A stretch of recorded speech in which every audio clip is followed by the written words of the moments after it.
What we do is we just identify. Yeah, it looks like there's a lot of crab larvae in there, as well as a small shrimp and a few fish. They don't look like blue crabs, but they are. In the early stages of a crab's complex life cycle, after the larvae move from offshore into the estuaries. It turns out they really like this air conditioning filter, so we just put it out there overnight, and in the morning we rinse it off, and we put the sample in a jar. Researchers at Tulane have been sampling tens of thousands of crab larvae from Texas to Florida.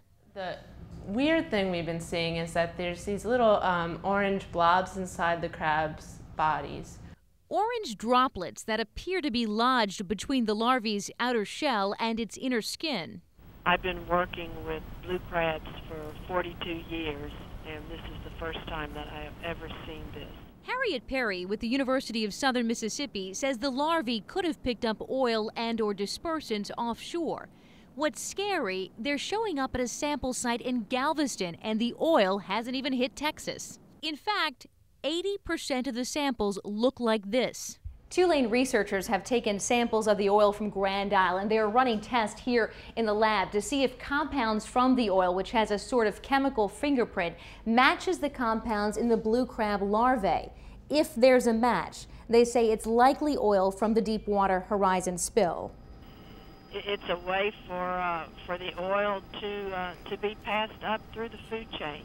Aaron Gray says if these are toxins, they could easily magnify up the food chain because just about everything eats crab larvae. It's not necessarily a problem if you eat one of them, but let's say a larger crab eats 50 of these larvae. All of a sudden there's 50 times the amount of toxin.